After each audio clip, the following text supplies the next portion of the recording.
You got you a nice looking backdrop. Yeah, that's a 77 by 44 inch map that I actually had framed. And when they saw the size of it, they said, I don't think we've ever framed anything this large. Okay, I'm going to start the show. So just one moment. I'm going to turn you all off until the introduction is over. You're about to hear a revolution in talk radio, Liberty Talk Radio, where the critical thinking will defrag your mind of propaganda-ridden viruses induced by mass media news programming. No BS here, just the facts.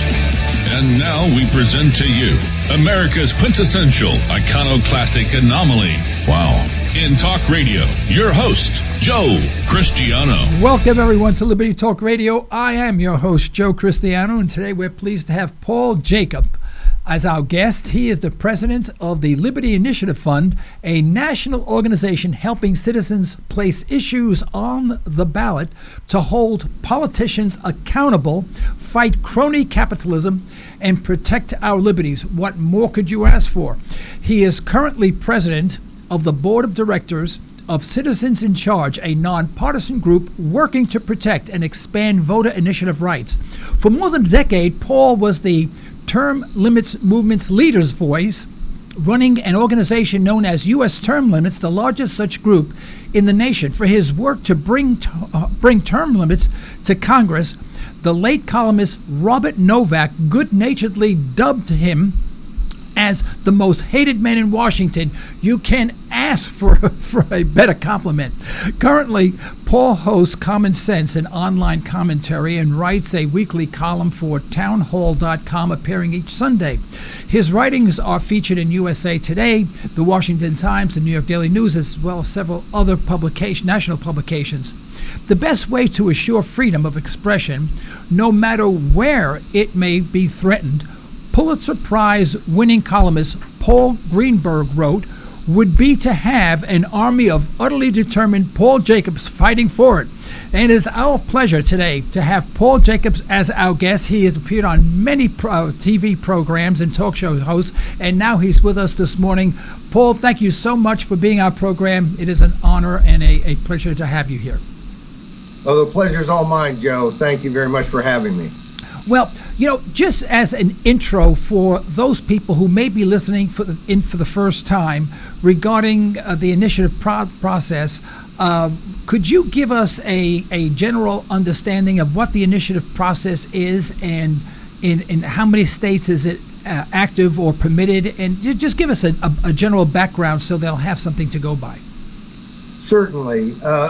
There are 26 states that have either initiative or referendum. Most of those states have both. The initiative is more important, and the difference is that initiative is where citizens at the local level, about 60% plus of the cities in the country have initiative and referendum. About half the states do, but the initiative process is where you fashion a law, you draft a law, you petition to put it on the ballot, the voters vote on it. If it passes, it becomes law. A referendum is where the legislature passes a law. Citizens look at it and say, gee whiz, that's not what we want. They can collect signatures. They can put that law passed by the legislature onto the ballot and let the voters be the ultimate decision maker. About how many signatures are generally required on an initiative? It varies quite a bit. The highest threshold is 15% of the vote for governor or president, which a few states have. Oklahoma, your home state, has 15% of the vote for governor. Some states require a percentage of registered voters, and that's a little bit higher. For instance, Nebraska requires 10% of registered voters. That's probably a little bit tougher than even the 15% requirement. But anytime you have this process, to me, it's night and day. It's the difference between someone saying, you always hear, well, if you don't like the law, change it. Well, in states or cities that don't have initiative and referendum, that's a mighty tall order, because not only do you maybe have to change your rep, you may have to change other people's representatives. Right. And whereas with the initiative, you can simply put it on the ballot. If the people want it, they can have it. And one of the reasons it's so important, what brought me to the initiative process to begin with, was the issue of term limits. Right. Now, legislators have a screaming conflict of interest when it comes to term limits, and they're just not likely to pass them on themselves no matter what. And if you threaten them, well, I'm going to throw you out of office if you don't pass them, they throw up their hands. Well, I'm going to be thrown out of office either way. So we really need a process where the legislature cannot hold the public hostage. We're the boss. They serve us. We ought to have the trump card. And frankly, that trump card is initiative and referendum. Right. Well, regarding, let me change the subject just slightly. You mentioned term limits, my one of my favorite subjects. Congress serves 2 years because initially it was intended that the people, the local people, not politicians, serve 2 years. And the reason for 2 years is that this took them away from their farming, from their businesses, from their families and whatever. And they really could not afford to be in Congress for any length of time and also maintain their businesses and care for their family and whatever. So it was intentionally meant Congress to be a revolving door for different people to serve representing the people. Of course, that's changed tremendously, and now you have congressmen literally living in Washington and serving in Congress for 30 years instead of 2 years. So in order to write that, should we not have term limits where everyone, whether it be the president, the Senate, the Congress, and including, by the way, the Supreme Court, by the way, my favorite group of people, but the serve just a limited term, like 2 years or 4 years or 6 years or whatever the case may be, and then that's it. You're out. And the same, by the way, with the justices of the Supreme Court. Am I way off base? Is there too much? Is that a false premise that I'm working on? No, I think that it makes sense to have term limits at every single office. The court is a little bit different because generally the conception of the federal courts is that they're supposed to be highly independent of the other two, executive and legislative political branches. Now, you know, those of us who live in the real world recognize all three are political branches. Right. But I think, I wouldn't say that the federal judiciary is actually working out splendidly, but if you compare the three branches and you look at the way the founders intended those branches to function, I think they would be most severely disappointed with the legislative branch, which is shuffling off or sloughing off its responsibilities largely. I think they would be most happy with the judiciary. I think the lifetime tenure for federal judges has caused them to be highly independent. Even when it really irritates the heck out of us, they are highly independent. So that much of it they got right. But I'm with you on Supreme Court justices. I think we're seeing, and we're going to see even more of it, very young people being appointed so that a president can have a multi-decade legacy with Supreme Court nominees. I think a limited term of 12 years or even as high as 20 years, but one term for a Supreme Court justice and then they're gone. And I would leave the rest of the judiciary, federal judiciary, with lifetime tenure. Yeah. So a little bit of difference there. But some people argue one term and then you're out. Most people favor 2 terms. If you do a good job, you can have one, second term to then finish what you might not have been able to finish in your first, and then you're out. But I think any way you slice it, it is supported across the board. Doesn't matter whether it's liberal, Democrats, conservative, Republicans, libertarians, Green Party members, wherever you are on the political spectrum, polls show about 80% of the people want term limits. Right. It's common sense. And some folks, when the term limits movement really heated up a couple of decades ago and pushed Congress to actually vote on it, we had some people say, well, this is just a fad. Well, this happens to be a fad that was started by Aristotle in the ancient Greeks. It's a long And fad. that's right. As soon as we got democracy, Sustained. they recognized that democracy can be hijacked by somebody staying in office and accumulating too much power. Right. And so this is nothing new. It's age-old democratic wisdom that unfortunately our political leaders are rejecting and refusing to allow us to implement. And I think it's very tough to get term limits over the objections of Congress, but I'm remain on the board of U.S. term limits and think that we can do it. It's just it's a tough battle. Right. Well, what bothers me is whenever they refer to a Supreme Court judge, they always mention their party affiliation, or they're leaning towards the left or the right. They'll say a conservative Supreme Court judge, so and so, or liberal. In other words, they're pre-categorized. In other words, you almost know how they're going to vote because they're politically oriented. And by the way, we showed on the screen our telephone number. We used to have a toll-free number, but we've dropped that because people weren't using it because people use cell phones today. So our direct line number is 646-652-4620. That's 646-652-4620. Please call, interrupt us anytime with any of your questions or comments. We'd love to hear from you. Now, what are the hot issues that you're currently working on in the initiative process? Well, there's a number of issues, but I think probably the two hottest are in the campaign that we call Protect Our Liberties. About a year ago, Michael Brown was shot in Ferguson, Missouri. We certainly didn't know a lot of the facts of the case, but that didn't seem to stop the entire country from splitting up and joining one side or the other, that it was the policeman's fault, he killed him in cold blood.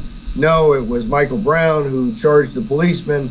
Unfortunately, even though the citizens of Ferguson, Missouri had, or the police force had purchased cameras that the policeman could have been wearing, they weren't wearing them. And they are now finally wearing them, but even now they don't have rules and regulations as to how the police cameras should be utilized, how privacy should be protected, how the public should have access, and they're not mandated to use them. So any day they could stop using them and nobody could say, hey, wait a second, the law says you have to. So folks in Ferguson, Missouri, Liberty Initiative Fund has helped them by providing them with some model language, helping them find an attorney, and we're working with them now. They filed an initiative to mandate that police in Ferguson wear lapel cameras, body cameras that would have given us a lot more information. And the evidence from studies shows that the more these are worn, not only do police have less complaints, less use of force, and police behave better, but there's a lot of evidence to show that the public behaves better. Right. Yeah, I was going to ask about that. I would imagine if I was, if I knew a cop had a camera, I would watch my P's and Q's, as they used to say. And that's exactly right. And I suspect most of us are going to be pretty nice to a policeman regardless. But on that edge where trouble can happen, why not push that line a little bit further? And that's the sort of issue. It's not just about protecting the public and protecting the policemen in these incidents, but it's also creating an environment in which we feel like we're going to get the real story. Yeah. The truth is going to come out. If we have police cameras, that film isn't going to be shown at the 11 o'clock news on day one of the incident. But we're all going to have a sense that we're going to find out the truth. Yeah. And that justice is going to be done. And I think when you look at, I've been to Ferguson, you look at these burned out buildings and the completely insane response of rioting and destroying things, I think that these police cameras would go a long, long way toward preventing that sort of just societal devolution. Well, in Baltimore, if all of the policemen were wearing body cameras that were they didn't try to stop what was going on. They were just asked to contain it. In other words, just stand their line and let people do what they want to do. In other words, it was allowing people to plunder in the city, which I thought the mayor was way off base there. But with those police cameras, I mean, you would have seen, total pandemonium, and that may have swayed a lot of people onto the side of law and order rather than of discrimination. What I find strange is that, I'm past 21 years old. I don't know if you know that or not, but my contact, and I've been stopped for speeding and and making a wrong turn and whatever, and I've never had a problem with a police officer. I mean, in fact, most of the times I was never given a ticket. They just asked me to be careful, and I was always very respectful. They asked me to stop. I stopped. I rolled down my window. I said, "Yes, officer." I said, "May I help you? What did I do wrong?" And maybe I'm just lucky, but I have not had this confrontation with the police department. In fact, the times I have more instances when I deserved to get a traffic ticket but did not. And so I don't have this pent up, hatred for the police department and frustration with them. In fact, I think they've been always very lenient with me, and I'm no one special. I wasn't the mayor of the town or anything like that. And so I really wonder if, and I've heard this from many people, and I just wonder if people were more law abiding and more respectful of the police department, we would not have any of these problems. But maybe that's Pollyanna. Maybe it's just a fluke. Well, I think you're always going to have problems of some sort. This is, right. Policing you and I, Joe, and I think most of your listeners, is not a hard job because we're not looking to commit crimes. We're respectful. And I know that when I was a teenager hanging out down at the local park and so on, I felt like I got harassed a few times, and I'm sure the police were, had their hands full trying to make sure that us kids didn't do a lot right. of stupid stuff. But the issue here is not, police have gone insane. What's wrong psychologically with the people who are in uniform? I think you can really take a step back, and this isn't 100% of the problem, but it's a huge chunk of it. The war on drugs is a failure in so many ways, it is hard to count them all. Not only does it not stop drug use continues to go up. Not only does it cost a lot of resources, not only does it destroy people's lives by taking someone who otherwise is productive, but who had a marijuana cigarette or who had some cocaine or something else and ruin their lives, but it has destroyed our law enforcement. The criminal justice system is teetering because, one, it has created this war in poorer communities where the lure of drug money causes a lot more people to go into the business of selling drugs. And anytime you're trying to stop people from doing something that doesn't involve other people, that they can do in their own home, that they could be carrying on them anywhere. Now, every person in America, the police are thinking maybe they ought to search it. Now every backpack, now every car, and it has created an environment that is toxic toward freedom. And it's toxic between the public and the police. Right. We need that link to not be broken. And I think the war on drugs has really created it because it's led to things like, RICO and some of these other police laws that they give the police extra powers that are designed to go after organized crime, but then seem to be used against the average person in a really bad way. And that leads me to really what I think is the other hot issue. I think in time it'll be hotter than the body cameras for police, and that is civil asset forfeiture. Oh, yes. That law came up because we wanted to stop these drug kingpins who had all this money. We wanted to not only get them and bust them and stop them from dealing drugs, but we wanted to take away their boats and their yachts and their homes. And that process, that law basically gives police the ability to take our stuff, whether it's a car or whether it's cash we have in our pocket, claim that is drug money or a car that was used in the drug trade, take it from us, never charge us with a crime, never convict us of a crime, and we don't have any rights to our stuff. We have to go to court and prove, and of course that means you're going to be paying for an attorney and everything else, prove that that money wasn't somehow involved in drugs. And in essence, we've turned the whole beauty of the American criminal justice system on its head. Instead of innocent until proven guilty, we're guilty until proven innocent. And then so for the average citizen, this is why some lady who's running a lunch cart on the streets of New York and turns in $5,000 in cash into the bank, deposits one day, and the next day it's $8,000 or what have you, and then the IRS comes in and seizes her entire account, saying that she's structuring her deposits. And of course, she has a perfect reason for why she's depositing what she's depositing. Right. But now they've stolen all her money, and she's got to sue to get it back. Yeah, it's devastating for us. But look at it on the other side, on the police side. We are turning our policemen into highwaymen. Now, you know what a highwayman is, Joe. Not everyone may know. That's what we used to call the thieves on the highway, who might stop you and steal all your stuff.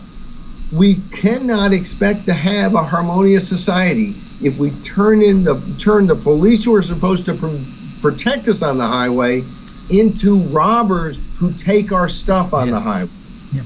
Well, you know, what people fail to realize is that because of the war on drugs, the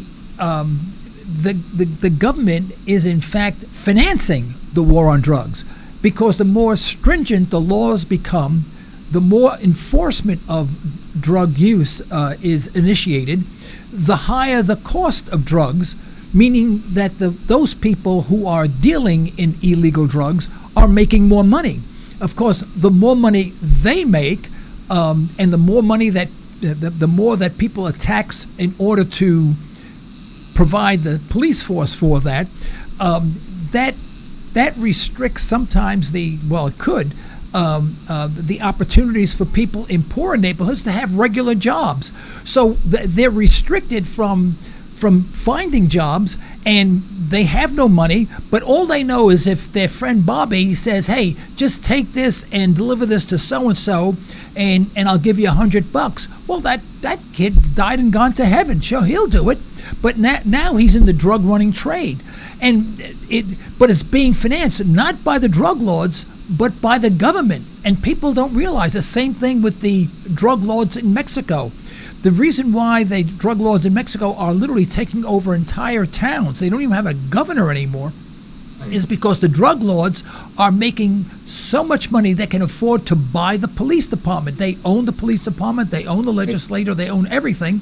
And the only reason why they do is because the government is making it so restrictive, it raises the price of the drugs and they make more money. I mean, I would love to be in a legal business where an outside force forced everyone to pay my company a lot more money. I'd be rich. Well, you raised two really good points. The no matter how much you enforce, the more you enforce, the price goes up. Right. Organized crime is still getting their profit, and in fact, the more restrictive you make it, the higher the profits. Right. But you also point out something that years ago, you know, there were people when I was a teenager, which was in the late 70s, you know, it was kind of the first drug culture times, it seems like. And, you know, I think there were a lot of people in my neighborhood who would have never wanted to go into that business. They could have made a lot of money, but it's high risk, and they had other choices. Right. But to go into a poor community where the education system maybe is not serving them quite as well, they don't have as many opportunities, the guy who's working a job or two jobs, honest jobs, is considered a sucker. He could be just collecting welfare, right, or he could be out selling drugs, making a lot more money. And so we create this dynamic where the people doing the right things are disincentivized. Right. And then we wonder why people are doing the wrong things. You create incentives that encourage people to do wrong, you're going to get a bunch of it. Yeah. You create incentives that encourage people to do right, you're going to get a bunch of that. Right. And it's a shame because a young fella is asked to maybe deliver some drugs, or he doesn't use drugs or anything, but he says, hey, I'll give you $50, go deliver this to Harry, and he gets caught. Forever, he has a record now. He can't find a job because he has a record. So nobody will hire him. He will be considered a drug runner. And who wants to have a drug runner working for their organization? I mean, should something happen in that organization, they say, well, look at the type of people that you're hiring. I mean, this person has a stigma for the rest of their lives. And unless they go into business for themselves and build a tremendous reputation for themselves where they're sort of forgiven or it's forgotten, more likely, Right. This person is going to hit the streets and be on the streets and have to resort to doing what they did before in order to survive. And we seem to perpetuate this, and we're not making it any better. We're making it worse with the downturn of the economy, which we're seeing now, and it's going to get worse. There are fewer and fewer young people who are in the labor force. There are more and more people who are my age in the labor force. So we have this upside down economy where young people can't find jobs. People like me have businesses and whatever, and we just keep on going, and we not only making money, but these young people have to pay my Social Security, but they're not working. So the government continues to go into debt. It seems to be we're in this role that cannot persist. It's got to come to an end because there's we have a dying. I always say we have a dying village. When you have very few children and a lot of older people who can't hunt anymore or farm anymore, and you have very few children, the village dies, and it seems like we are in a dying village. No, it's absolutely frightening, and part of that I think is for years we've been told that somehow human beings are a plague on the earth. I have a good friend a few years ago who told me, our politics isn't exactly the same, but who told me that he thought the best thing he could do for the planet was not have any more children. Now, this is a fellow who I have a ton of respect for. His yard always looks immaculate. The one child he has is very well behaved, well educated, well cared for. This person having another child is not going to wreck the world. In fact, it might help the world. That's right. By one more decent, well brought up, well educated, happy, healthy person being on this planet. But we've lost so much of that, and we've created, you say it has to end, and it does. The question, though, is whether it ends because we lurched completely out of control and crash, or whether we end it in a thoughtful way by taking control of our government and making changes.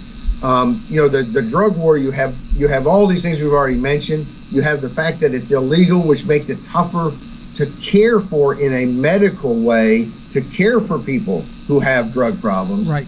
But it also has created a little industry. We incarcerate the most people of any country in the world. The highest percentage in the United States are in prison. No, not China, not North Korea, the United States of America. And it's driven by the drug war. But it has created a thing. Years ago, there was an initiative on the ballot in California that would have allowed, and does allow because it passed, but it was proposing to take people who have a first-time drug offense, and instead of putting them in prison, allow them to get some psychological help or drug counseling or go into a different system where they didn't go to jail. That measure passed overwhelmingly, but it was fought, and it was fought with some big money from one source, the Prison Workers Union in California. So you had the prison union spending money saying, no, keep these folks coming in to our little economic engine. Right. And so anytime when we try to reform civil asset forfeiture, police are taking this money, and some places it's split with prosecutors and other officials. And so you have these folks in the government and police who are obviously in the government who are, in essence, they have their own revenue stream. And they aren't going to want to give up that money. That's how they got the new rec room, or that's how they got the spiffy new whatever for work. And maybe it's stuff that's really important that they should have gotten anyway, but they should have gotten it through the proper process, not through a process that allows them to kind of moonlight as thieves. Right. And this is the kind of thing that it's not a matter of just educating a few people, and then if we go educate the legislators, then they'll change all the rules. There are entrenched, powerful forces who gain financially by structuring things the way they're structured. And there's almost nothing you're going to change in Washington, D.C., or your state capitol or your city hall without organizing people and having a fight over it, because it is organized the way it is because someone is making money off of it. Right. And they will fight you. And that's why it's not a matter of passing a few books around to educate people about how the free market works or so on. All that's very, very good to do, but it's about organizing people. And that's why I love the initiative process, because with the initiative process, we can go directly to the people, and the people are not special interests, and they're not, the vote is not controlled by special interests, right. Whereas so often that vote in the city council chambers or at the state capitol or in Washington is these guys are going to be pressured by all the folks who are writing them checks, by all the business interests and political interests, and the public, as I think we all recognize, no matter where we are on the spectrum, the public gets lost in the shuffle. That's right. Paul, we need to take just a minute and a half break. Would you please hold on till we have a commercial break, and we'll be right back. Super. Great. Thank you. You're listening to Liberty Talk Radio. Political talk derived from a historical perspective. Not always palatable, but good food for thought. Pure libertarian talk with host Joe Cristiano. LibertyTalkRadio.com. Express Test is your go-to company for on-site occupational health testing services. That's right, we said on-site. That means we will meet you at your facility for a free health and occupational safety consultation. Express Test specializes in hearing conservation, respiratory protection, and employee safety. We can help you establish viable programs tailored to your business and employee needs. For your free consultation, call 918-743-2929 or visit us at expresstest.com. That's 918-743-2929 or expresstest.com. Do you find yourself asking, what did you say? Aaron Cristiano of Ranch Acres Audiology has over 25 years of experience helping patients just like you. Hearing requires conservation. We need to be aware and we need to be responsible for our own hearing health. Understand more with a little help from Ranch Acres Audiology. Call 918-749-7711. That's 918-749-7711 to learn more. We'd like to thank attorney Constance Squires for her support of Liberty Talk Radio. If you want a comprehensive way to affordably avoid legal issues, call Constance Squires. For a free consultation, call 918-254-9283 or go online at isthyWillDone.com. Steve Harden of the Harden Insurance Agency has over 30 years of experience designing family insurance protection, including retirement planning. Call 918-488-0024 or go to hardenagency.com and request a free in-depth estate and retirement evaluation. We look forward to earning your trust and helping you meet your life goals. This isn't your typical talk radio show. This is Liberty. Liberty Talk Radio. Folks, this is Joe Cristiano. You're listening to Liberty Talk Radio. I'm your host, Joe Cristiano, and with us today we have Paul Jacobs, president of the Liberty Initiative Fund, a national organization helping citizens place issues on the ballot to hold politicians accountable, fight crony capitalism, and protect our liberties. And you can't find a finer, more ardent freedom fighter than Paul Jacobs, and he's our guest. We're pleased to have him on our show. Paul, what's the states that do not have an initiative process at this time? Are you working to change that, or do you let those states, let the sleeping dogs lie, so to speak? Well, we are working to change it, but it's a very uphill battle. Most of our energy is spent working in the states that have the process to try to create reform there, where get where the getting is good. I do work with people. There's a guy in Alabama. Alabama doesn't have the process. Frank Dillman, who's been diligent in pushing that legislature, but that's a very long-term process to somehow get legislators to introduce initiative and referendum, which takes away their monopoly on passing laws. And then, of course, it's going to be fought by both big labor and big business, right? Who have invested in the legislature. They feel like they bought the legislature and shouldn't have to spend money, doing something else. So it's very, very difficult. But I do think it's possible. The last state to pass initiative and referendum was Florida in the 1970s, and so it can be done. And really, if I lived in a state that did not have initiative and referendum at the state level, it'd be one of the key things I would want to bring. And a lot of states that don't have it at the state level do have it at the local level. For instance, a state like Tennessee does not have a statewide initiative process, but Shelby County, which is Memphis, Knoxville, Nashville, Chattanooga, all have the initiative process. So you could do something very consequential statewide in Tennessee, even though there isn't a statewide initiative. Texas is much the same way. No statewide initiative process. They need one, but they do have a process in Dallas and Houston and in Austin and El Paso and San Antonio and at the local level. So there's a lot that can be done even in some of these states that don't have a statewide process because they have it at the local level. I see. Oh, in Texas, they have it on a local level, but not a state level? That's right. Oh, I see. Okay. I was surprised because I thought that Texas did have an initiative process, and I guess that it is on the local level. I never realized that. Now, do you work with any of the student organizations such as Young Americans for Liberty or Students for Liberty organizations to educate them on the initiative process? And have you had any luck with them, or have they been of any help in this regard?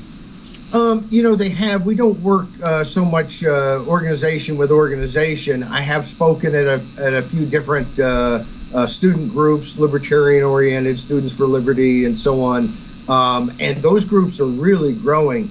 I think millennials really get it on this issue. And I say that, of course, if you poll, every age group favors initiative and referendum. Every age group favors term limits. A lot of the reforms we talk about are wildly popular, whether you're young or old.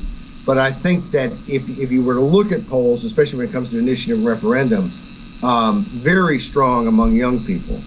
And so I think that going forward, there's a certain expectation. In the states that don't have initiative and referendum, when I've been there and talked to people about the need for it, one of the number one things that they say is, I thought we had this.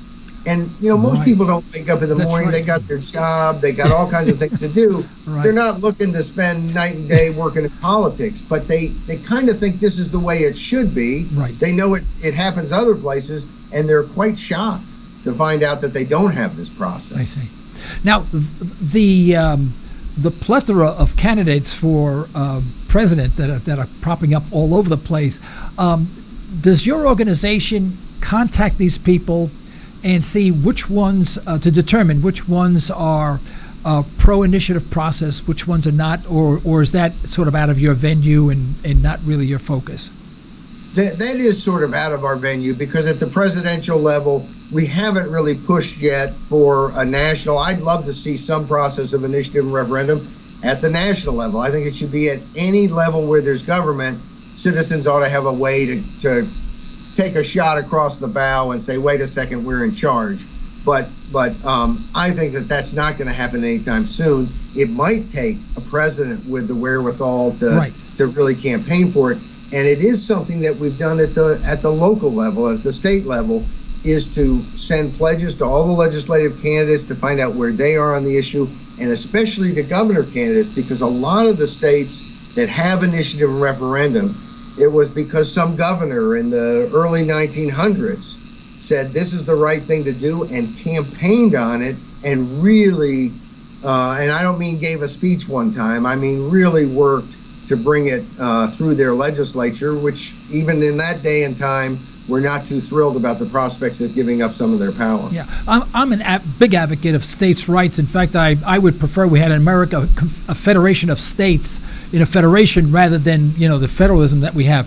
But I would love to see a presidential candidate address this issue and at least bring it to the fore, and then putting some sort of political, not a legislative, executive pressure, but political pressure on the states to say, this is the right thing. And as an awareness. So if I know another state has it, my state doesn't, I say, hey, why don't we have it? All of a sudden, the politicians will get on the bandwagon. Anyway, but and do you know of any candidates that are even talking about this at all, or this is on the ticket, or they're just talking about the border, so to speak? Well, right. Well, and I have to digress just a second to say, because you say, are they just talking about the border or whatever? Yeah. Part of the problem that we as Americans have is getting an agenda that makes any sense, because it's set by national media and politicians and so on. And oftentimes they don't talk about some of these things. So, right. So it's another great reason, if you have the initiative referendum process, to use it, because you can put issues on the agenda that otherwise get ignored. But the only candidate that I remember who ran for president, and it's a friend of mine. I don't agree with all of his views, but I like his views on initiative and referendum. Mike Gravel, who was I know Mike. Senator from Alaska, happened to be the senator who read the Pentagon Papers into the congressional record to get that out into the public. So I have a ton of respect for him for that. He's a big believer in initiative and referendum, would like to see there be a national initiative process. And when he ran as a Democrat first and then actually sought the Libertarian nomination after that, didn't get either nomination, but part of his campaign, the main issue he was trying to bring up was the need for direct democracy, for the people to be able to speak directly and overrule their supposed servants when the time came. And so I do think it's the sort of thing that captures people's imagination. It's what they believe America ought to be all about. And instead of the, kind of poll-tested talking points, I'd love to see a candidate who said, look, it's all about who's the boss. Are you electing me to be the boss, or do you, the American people, want to remain the boss? Yeah. And if you want to remain the boss and not put someone else in charge who's going to dictate and be in bed with the wrong special interest, then you need this process. The dichotomy here is interesting, because many states, as you say, don't have an initiative process, but yet when you look at the executive branch can write and execute an executive order. I mean, the exact opposite of what we're talking about, and no one complains about it. They think it's almost a right of the president to write an executive order bypassing Congress, bypassing the Senate, bypassing the judiciary, just writing it, and that's the end of that, and it's codified. And we accept that, but we seem to be more resistant when we want to give power to ourselves. It's mind-boggling to me. Well, it's part of it is, if you poll, and we have in every state in the country, by a 2-to-1 or better margin, in some states it's actually as high as 7-to-1, people support initiative and referendum. But we know if we ever get in a state that doesn't have it, if we get a constitutional amendment on the ballot to create it, that we're going to be outspent 10 or 20-to-1. Oh, yeah. The big business interests, the big labor, mainly government unions, are going to be pushing to keep their special position, their special right to control things. And we're going to get a zillion different messages. We already hear all the time, California, which is known around the world as a place that has initiative and referendum, and has certainly fallen on some hard times. We hear all the time that the problem is initiative and referendum. The people, they destroyed the state by passing different initiatives. Well, the reality is that without any initiatives being passed, the legislature during the 90s doubled spending in the state. Spending in the state during the decade of the 90s went up over 100%. That wasn't by initiative, it was by the legislature. Right. Of all the spending measures in the last 20 years, over 80% of them were placed on the ballot not by the citizens through the initiative, but by legislators referring measures that they wanted the public to vote to fund. And another complaint heard there is that California, of course, you always hear it has the longest constitution in the world, which would be really kind of an interesting fact if it wasn't untrue. It's not true. They don't even have the longest in the country. Alabama has that. But they have had over 500 amendments. And I guess you could say that's terrible, horrible, rotten, or it's wonderful, depending on whether you like those 500 amendments or didn't like them. But the reality is less than 10% of those amendments were proposed by the people through the initiative. And we had a former Supreme Court justice in California travel all over the country explaining to people why we needed to get rid of the initiative in California because of all the amendments to the Constitution, and they'd made government completely unwieldy. He never bothered to mention that less than 10% came through the initiative, and no reporter anywhere in the entire country or galaxy ever asked him the question, how many of these amendments came from the initiative and how many did? Right. So you hear all the time the horrible things that have happened, but what are we talking about? We're talking about ideas being put on the ballot and we get to vote for them. What's the worst that could happen? The worst that could happen is we could make a mistake. We voted the wrong way. And that's why there's going to be another election in a couple of years. Right. I mean, I don't get how this is devastating to the world. Right.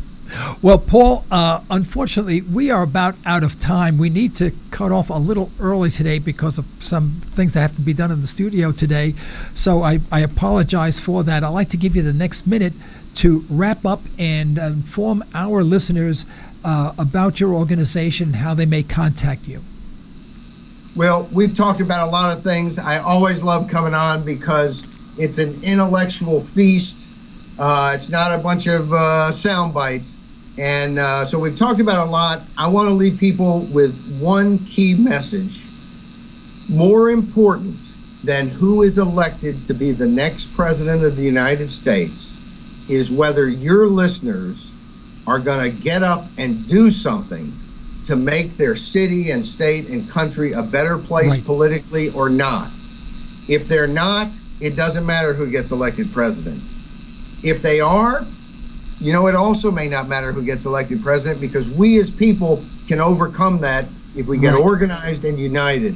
I have several different groups that I work with. I work with Citizens in Charge and our foundation, suing to block unconstitutional restrictions on our initiative rights, trying to expand initiative rights to more states and more cities and protect them where they exist.